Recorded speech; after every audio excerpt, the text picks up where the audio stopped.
Hello everyone, and welcome back to another seasonal ranking. Oh, where have I been, you ask? Well, that's a very funny and interesting story. See, it all started when you're tasting what he's drinking, are you thinking about me?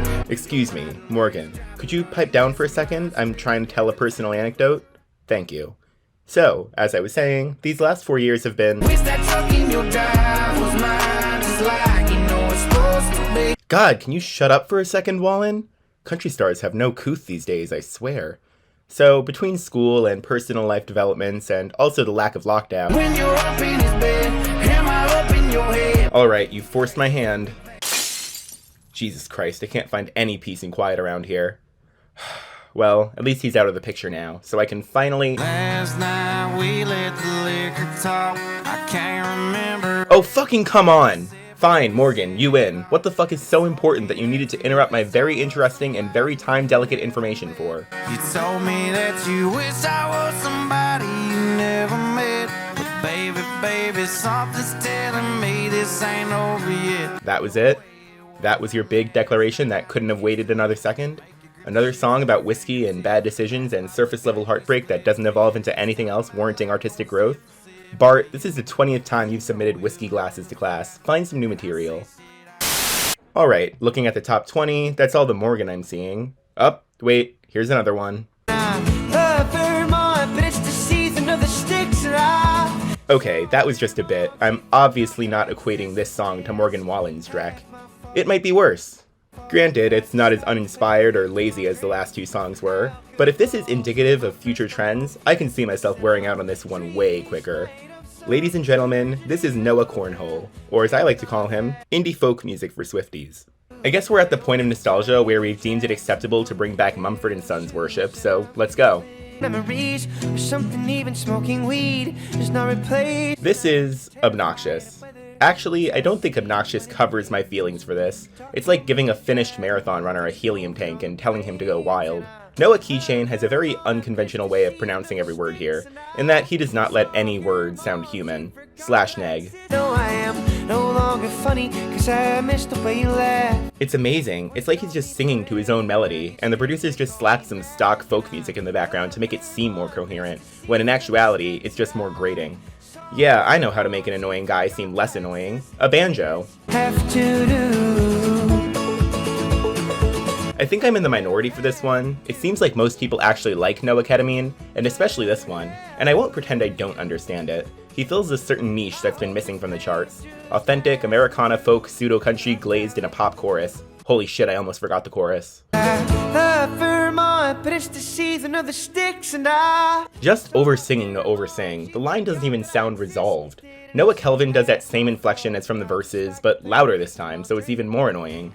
And it gets worse as it goes along. I'll drink alcohol. Alcohol is an inherently ugly word to sing, which I feel is why most songs just tend for the more concise I drink, since it gets the same message across. But I don't think I've ever heard the word sound so foreign. Sure enough, if you match it with an unpleasant vocal inflection where every syllable is overpronounced, it might just be the worst delivery of a single word I've heard in the past year. Maybe I'm overreacting. No, I'm definitely overreacting. I'm a music critic, for God's sake. But it's some pure nails on the chalkboard type shit here. Writing salvageable, at least when I'm not being assaulted by his odd shrieks. But good writing can only take you so far, and passable writing is not doing any favors. But there's COVID on the planes. And then, when you name drop the largest disease of the past decade, it kinda breaks my immersion, kicks me out of this folksy bubble you've painstakingly tried to build with the rest of the song. Not to say referencing COVID in popular music is inherently bad, but it can seem out of place if you don't contextualize it with the other lyrics. I mean, hey, at least he's not promoting it. My boyfriend tested positive for COVID. It don't matter, we've been kissing. Can we stop? Is this a sick joke? And I thank God every day. We have got to stop making Twinks musicians. They just do not sell it. Looking at an image of him while listening to this is kinda hilarious. I can't believe these immature shrieks are coming from this absolute baby face. If there's one thing I can credit the song for, it's the utter unpredictability in where it'll turn next. We start with grating singer-songwriter folk territory, his strained vocals already testing my patience, and you're expecting a thin, wiry chorus. Even the pre-chorus lends itself to this theory, but then something promising happens. Build up? In my pop song? Oh, this better be good. I'll get the popcorn. These beautiful things that I've Oh, shut the fuck up! Inside voices, people, please! Thank God I was in the safety of my own house when I first heard this. If I was behind the wheel, I would have been frightened too much to keep control of the damn wheel. And then a millennial whoop. No, fuck, a millennial dog whistle. Ugh, I feel dirty. Make it stop! I thought we were over the Lewis Capaldi method. Sampling is ruining hip-hop, is what an uneducated 15-year-old who's only been chart-watching for the past 5 years would say. I'm vanilla, baby. I'll choke you, but I ain't no killer, baby. No, unimaginative sampling that doesn't interact with its source is ruining mainstream hip-hop, is a much more accurate assessment of its state, I'd say. Sampling is an art that, just like song making in general, can be an asset or a detriment depending on how you utilize it. JPEG Mafia dropped an album full of wonderfully used samples just last year, and you don't even need to look to the underground to find well-implemented samples. Have you guys heard that JID song that's climbing the charts right now? Push the fucking pack off of the porch or break a pound down. Notice how it actually interacts with the source material? It interlaces the sample with parts of the song. Each performer actually acknowledges its existence. It's beautifully interspersed with an original instrumental, so it doesn't solely rely on its familiarity for its appeal. Contrast that with Lovin' On Me by Jack Harlow. Don't know what you heard or what you thought about your boy, but they lied about your boy. It's a catchy song, guilty, purely because it's not this song. Great melody, earwormy, but all they do is add some synths and get this alternate dimension Lil Dicky to massacre it. Speaking of which, one caveat to my 4-year hiatus is seeing just how different these artists have become since I last reviewed them. In 2020, all Jack Harlow really had was What's Poppin', which I definitely overhyped, but I'm still mildly glad whenever it comes on in public. Fast forward to now, and I think he's lost all his equity. He's just churning out garbage single after garbage single and relying on Fergie for number ones. How desperate do you have to be to rely on Fergie for number ones? Industry Baby was the last semblance of quality I've seen from the guy, and I'm just left to assume that Lil Nas X kinda absorbed all his talent and left nothing behind for him. But judging by Nas's recent output, he's lost that talent too, so what happened? Did it just evaporate? Are we discovering a plant life cycle for rapping? What's going on here? I wish I could be more excited. He's speeding a rifle, his hand on my coochie. He touching a millio poochie. This is Flo Milli, one of the most talented and incredible rappers of the 2020s, and you never would have guessed it off this. I normally hate those people that act like an artist's biggest song is automatically their worst, but nope, that's definitely the case here. I mean, let's do a little compare and contrast. I like cash in my hair to my ass. Do the dash, can you make it go fast? Flexing on a dummy, how it fitting about the money, I won't pick up the phone. Oh, he coming off way too pushy. I hope he don't think he was getting this pussy. Hoes on site, he telling the Uzi, but he acting real bougie. I think the issue here is that Flo's main asset is her over-the-top personality, making me believe she is the baddest bitch around, and pairing her up with upbeat production and witty one-liners to fully sell that persona. Here, though, it just sounds like she's reading off a lyric sheet and not making it her own at all. There's some good here, sure, the chorus is catchy, but it's not hers.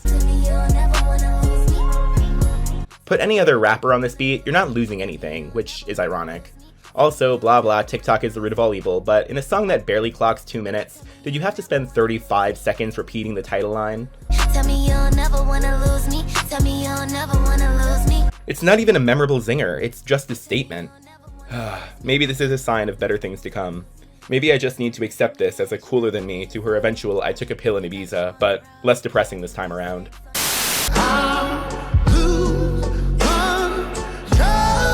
I'm surprised I don't hate this more. It tries so desperately to be melodramatic over frankly limp production that's steering somewhere between indie commercial from 2015 and overproduced Netflix soundtrack from 2019. Maybe it's his voice? Nope, that's definitely not it. Whiny guitar solo?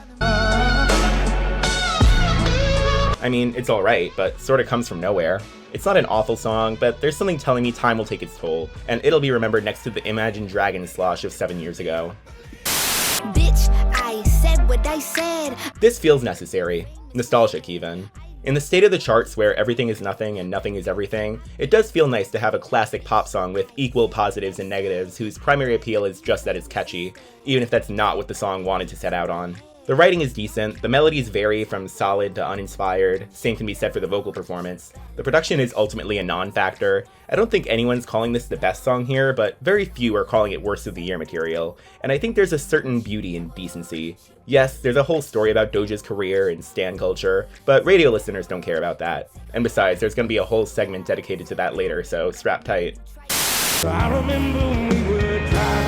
Where the hell did this come from?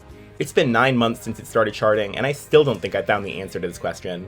A cover song hitting number 1, a cover of a classic no less, coming from Mr. An Ice Cold Beer Never Broke My Heart, and somehow not pissing off nearly as many people as I thought, yet still more than I hoped for. And for what it's worth, it's a decent cover. It's no Shoo Shoo, but it's also no Jonas Blue, and I'm content with somewhere in the middle.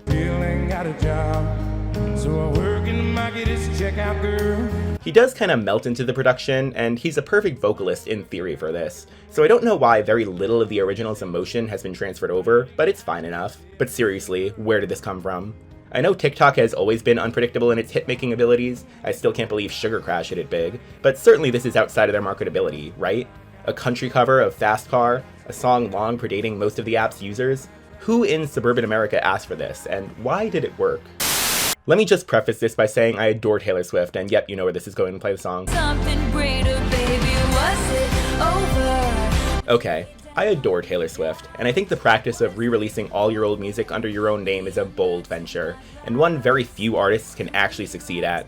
I mean, we saw what happened when Demi Lovato tried it. Baby, I'm sorry.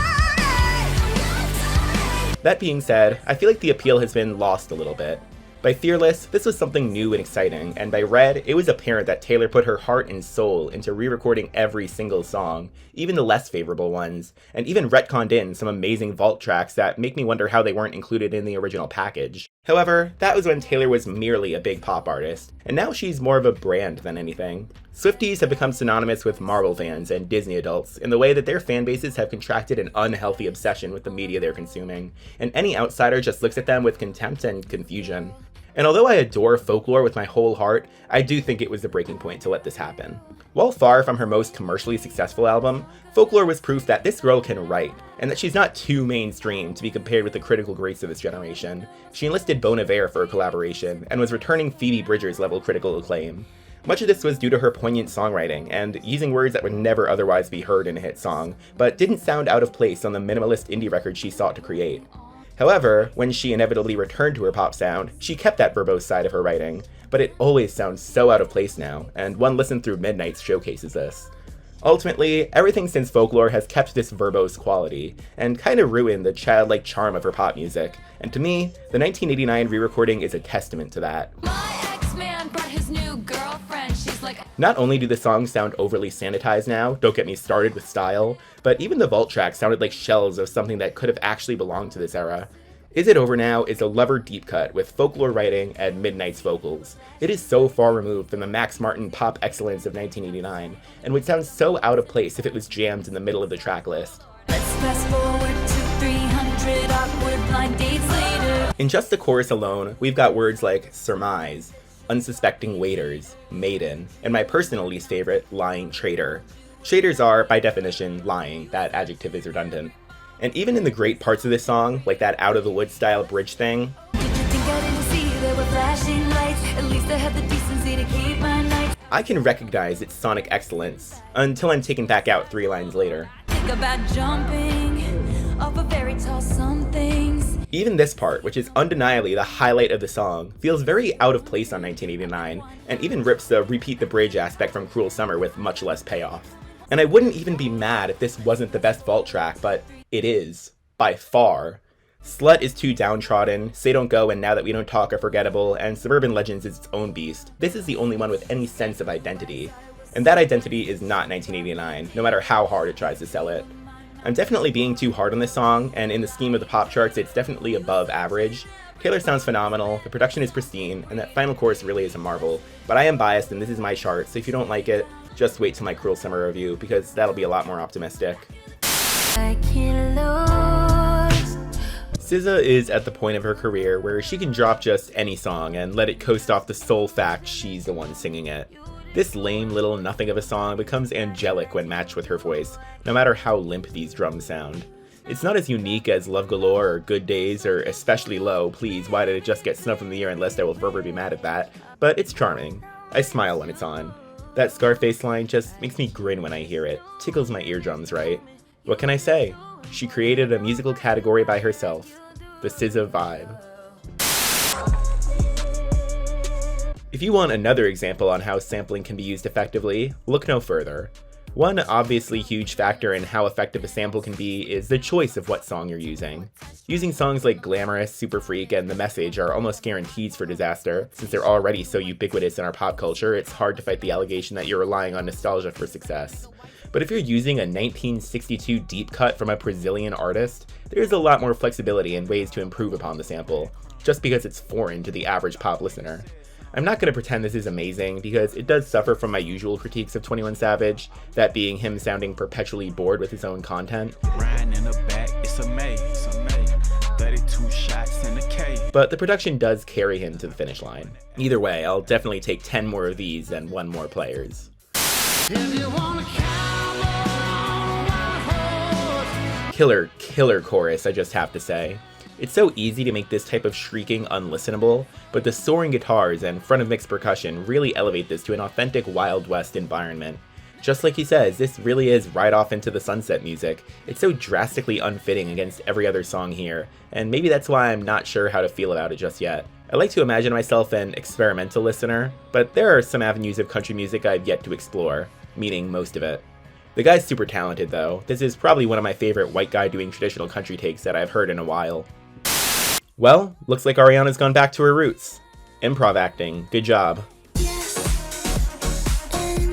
Interpolating, yes, not sampling, interpolating, there's a key difference. A song like Madonna's Vogue is inherently dangerous, because the song in question is not only iconic, but it's iconic to a certain community, one that Madonna herself is not a part of, yet still emblemizes a culture on its own. And for what it's worth, I think Ariana mostly sells it. It was about time until she reached back into the 80s, 90s for inspiration. That's what every pop star is doing nowadays. But I do think this is a cut above the rest. Instantly infectious chorus, every line feels brilliantly delivered. It's a non-traditional hook with so many pauses, but an earworm all the same. The song kinda grinds to a halt at the bridge though, which I would consider both its best and worst part. This god-awful vocoder is cloaking Ariana's voice, and I'm puzzled why anyone would disguise her voice when it's a selling point of most of her music, but I digress. My face is saying, I don't need no disguise. Everything slows down for a second, but at least Ariana kinda redeems it with my favorite part of the lyrics. Why do you care so much? Who's that right? Why? Now, ignoring the whole potential cheating accomplice thing, this is a pretty wonderful line. It really gets back at the haters by addressing a specific allegation, very blank space of her, which I appreciate. The title alone emits a don't give a fuck attitude that I wholly believe Ariana embodies. This isn't a general fuck the haters type track, this is addressing a very specific criticism of her that may or may not be valid, but she's gonna combat it anyway. I do think it's slightly clickbaity. A line like "say that shit with your chest" is TikTok bait just waiting to happen, but I do think it's fun, and that's all it's trying to be. So good job. She's earned her, 5th best lead single. Hooray.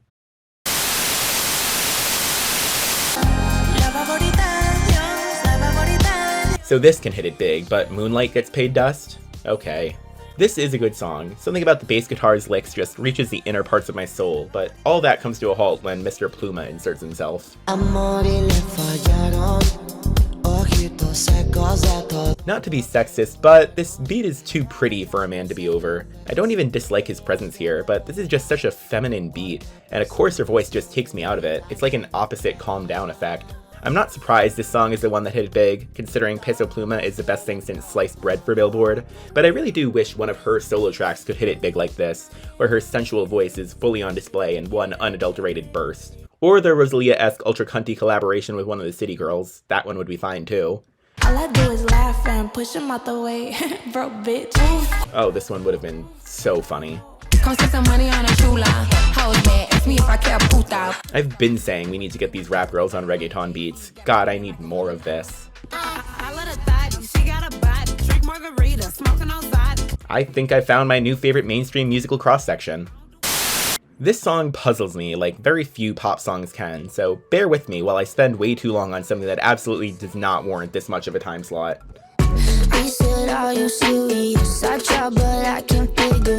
Greedy is 2 minutes of pure energy. It does not slow down for a single second, and hits you with every line at a breakneck pace, which is both a feature and a flaw. Obviously, it takes some influence from worse Ariana Grande cuts and better Camila Cabello cuts to form this girl boss anthem about how you, the listener, shouldn't even dare try date with Tate, because she's just way too out of your league. A fun concept, I love seeing more high-energy pop on the charts, but most of my enjoyment with these types of tracks is seeing how the vocalist can sell it, and, well... passable.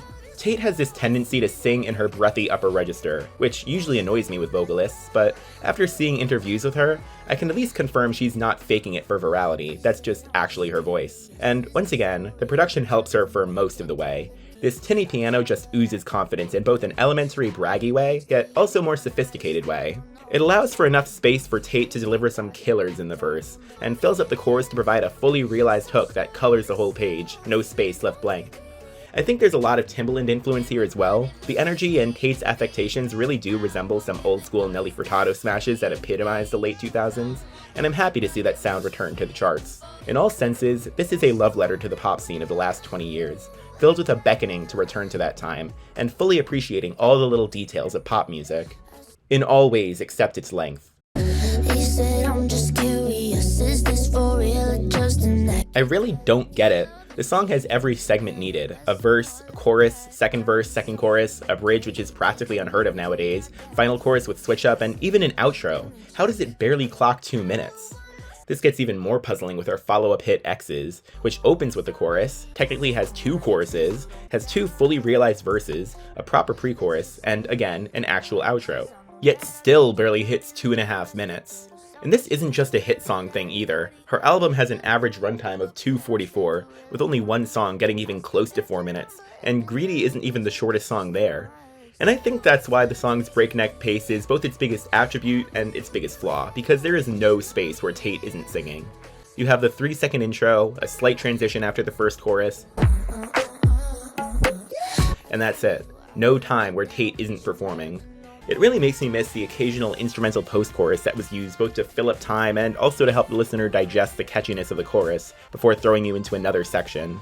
I get why it wasn't included here, because the song relies on pure momentum to get you to the finish, and any instrumental block could provide a hazard in reaching that goal, but if it's relying on its nostalgic factor and even bothering to add every element of a hit song, maybe they could have added a little more to each section. Hell, I don't even need an instrumental break. Maybe longer verses or a second wailing chorus at the end to change up the formula a little could have helped. Ultimately, it's still a really good pop song, and I'd be lying if I said it wasn't the catchiest track I'll be reviewing today. But with maybe just an extra push, this could have turned from good to great. Speaking of which... Can you blow my mind? I'm gonna start this entry off by bringing in a seemingly irrelevant comparison, but I promise it'll make sense by the end. Or it won't. I'm kinda relying on suspension of disbelief here. Okay. Just Wanna Rock by Lil Uzi Vert. 1600 block. I just wanna rock. Fantastic song, by the way. One of my favorites that came out during my interim hiatus, but that's besides the point. One of the common critiques I've heard with this song is how it's all build-up with no satisfying payoff. Just the same moshy build-up repeated 2 times. Many say it was more so just a snippet, a blueprint for what could have been a more fully realized song, but Just Wanna Rock managed to break your conventions and become a hit regardless of the fact it doesn't have a coherent structure. Damn. The beat never really drops, it more so just resets. Like goes back to the beginning just where they dropped it would conventionally be. 1, 2, 3, 4, 5. And yet, without a drop or chorus of any kind, it managed to be the song I heard more than any other at clubs and bars, and it never failed to get the party going. Just Wanna Rock broke the rules of pop music, spat in their face, and became possibly Uzi's biggest hit to date. Water by Tyla does the same thing. I don't wanna wait, I'll take it. Other than the part about it being Uzi's hit, but every other part also applies here. Water doesn't bother itself with trivial details like a chorus. It just dares to throw a post-chorus at you instead. Make me sweat, make me harder. That chant thing, this one looking at you right here, this is not a hook. If you put this in any other 2010s pop song, this would be what we refer to as a post-chorus. Mainly just to echo the main ideas of your actual chorus, usually in chant-like fashion, this is not meant to be the catchy part. This is meant to be the seamless transition from the chorus back to the verses. Well, if that's the post-chorus, surely the part before it would be considered the chorus, right? About that. Can you blow my mind? Lyrically, it starts asking questions, usually a trademark of a pop pre-chorus, unless you're Justin Bieber, I guess. And musically, it's a constant build-up to a blowout pop chorus, using upward bass as a sign it's building up to something. It even has a momentary pause before the chant, a sign that the beat is gonna drop or something. And then the beat gets even quieter. The energy behind the vocals dissipates. This is not supposed to be the hook for the listener. The song's structure is kinda crazy too. It's just 3 repetitions of these chants sandwiching 2 verses. No bridge to be heard of, even at well over 3.5 minutes. So, just like Just Wanna Rock, this song challenges the pop structure and purposefully deprives the listener of a satisfying hook, but instead relies on quote-unquote resetting the beat to keep the momentum going. It's an awful strategy, and yet, lightning struck twice. Make me lose my breath, make me water. This is the song I've heard in nightlife more than any other this year, and it always gets the party going. I've never felt as vindicated watching a room of people chant lines in unison. I think this song picks up where Greedy fell short. Maybe Greedy relied too hard on its pop structure, and its inability to break the verse-chorus structure with little depth was inhibiting its creativity. Water spits in the face of these conventions, and stretches a significantly shorter structure to almost double the runtime. I almost feel like this song's transcended the realm of songness, and has just become a shared experience. It's just like water, satisfying the needs of populations across the globe and linking them together. Make me sweat, make me hotter. I've done a lot of unnecessary yapping in this video, so let me just put this song on, the one that everyone unanimously seems to enjoy, and move on. Cold shoulder, closing time. You begging me to stay till the sun rose. It's a sweet song. Both vocalists are amazing. The lyrics are truly poetry. It's a catchy country song, yes, that isn't an oxymoron. Casey's finally getting her flowers, and I couldn't be happier. I'm never in the mood to put it on though. This song only works its magic when I randomly hear it in the wild. The funny thing about artists considered the biggest brands in the world is Cruel Summer by Taylor Swift. Everything about her pop side brought to the forefront. This is another one that I've seen very little pushback against the claim that it's one of the best hits of the entire decade, so I'll keep this brief, but this is the pop song most artists strive for and cannot reach. One of the best bridges ever put to music with soaring synths and a breezy atmosphere, some charming, not overly written verses that put you in a world of summer flings surrounded by daisy petals and lies, some stellar vocal work that is perfectly supported by the production, never becoming too screechy unless the musical tension demands for it, and perhaps one of the catchiest hooks put to paper. There's a reason this was a Swiftie fave even before it got big. Hey, it even has seasonal popularity, just like how August becomes a top 5 song for her for every August that's passed.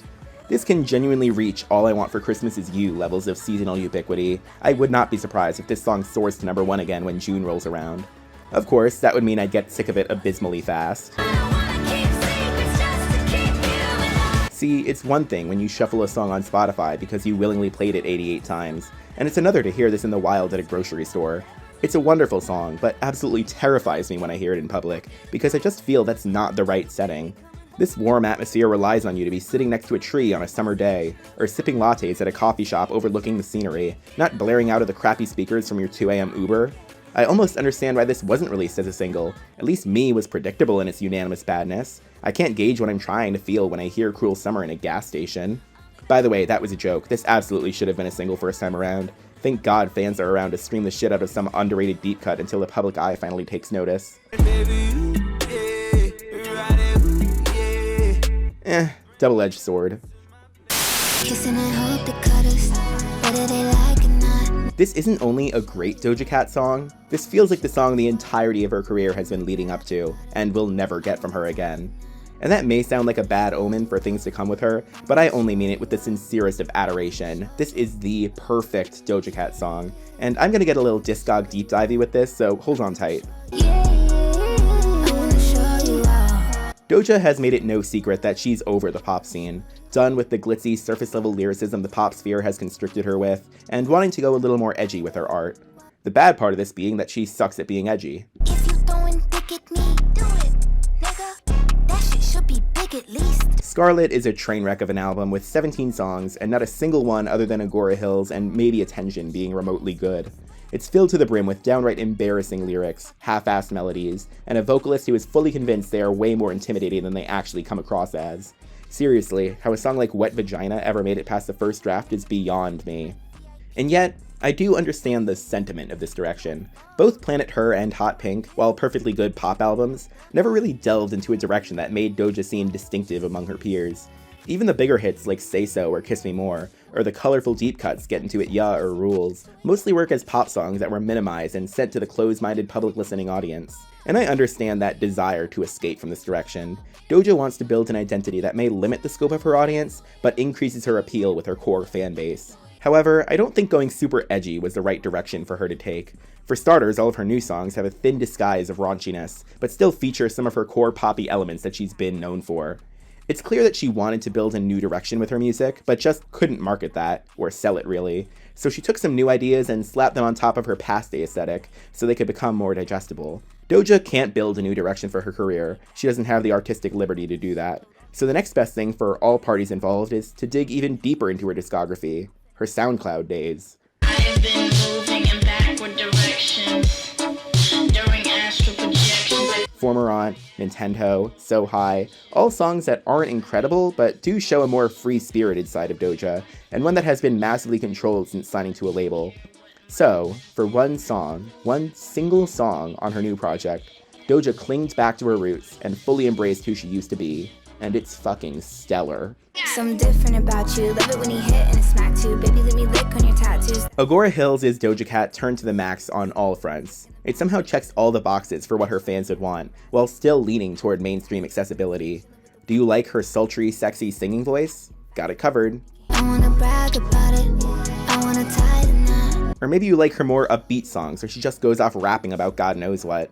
Agora Hills has your answer. Cause love is pain, but I need this shit. We fuck too good when the bean kicks in. Maybe you somehow listened to Get Into It Ya and thought the lyrics weren't goofy enough for you. This is miles ahead of that. Baby, you're literally capping to me right now. Like, why are you capping? Maybe you like the spacey, extraterrestrial vibe of her production and didn't want Dr. Luke on the credits for once. I have good news for you. Agora Hills feels like a hidden, unreleased gem, a song she dug up from her 2013 archives and remastered for the present day. There's something so homey and familiar about her delivery, like it would be paired with an old Windows Movie Maker tutorial with unregistered Hypercam 3 lodged in the corner. Did I mention Doja sounds incredible here? Front seat chilling with the window down. I be 10 toes down on the dash getting fast food. It almost doesn't sound like her, like there's some uncredited vocalist or angelic entity that possessed her body for 4 minutes. But you take a look at these lyrics and they are definitely her. Like Fortnite, I'ma need your skin. Don't give a fuck with the penis spin. I seriously don't think there's another songwriter alive that couplet could belong to. And this song plays into another one of Doja's weaknesses. She isn't funny. Like, at all. B girl, check my code. Drop that ass on the floor. In the early 2020s, God can't believe I'm saying that, Doja made it very clear she wanted to be an influencer before an artist, and let's just thank God she didn't put all her eggs in one basket. Her jokes always felt like setups with no punchlines. Most of her TikToks and even some of her lyrics feel like half-baked Twitter posts that get 10,000 likes off sheer name recognizability. Even when she is funny, like Moo, she never really expands on the joke, more so just puts it up and expects your mind to do the world building. Oh, she's a cow, but a sexy one. And there's some shitty green screen effect. You are hilarious. And I think Agora Hills gave Doja a moment of clarity. She's not funny, but she realizes this, and takes the opportunity to contrast her shitty jokes with some wonderful musical accompaniment. Sorry, I was taking a sip of my root beer. Normally, if most artists paired some comedic lyrics with serious production, I'd call them tryhards who are relying on forced juxtaposition to incite a reaction from their audience. But I feel Doja is so self-aware here that she knows not to lean into it too heavy, and instead intersperses her quasi-serious song about a hidden relationship going public with goofy one-liners to lighten the mood a little. They make you realize that, yeah, the situation she describes itself is sort of goofy, and it's okay to take a lighthearted tone when approaching it.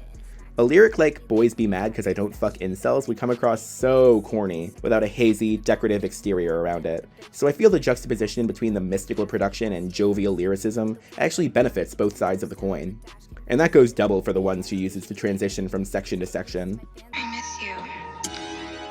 It's so lonely in my mansion. Using a lyric like that to preface this chorus just adds a whole nother layer of unseriousness to the situation, like you're supposed to laugh with her, and not at her.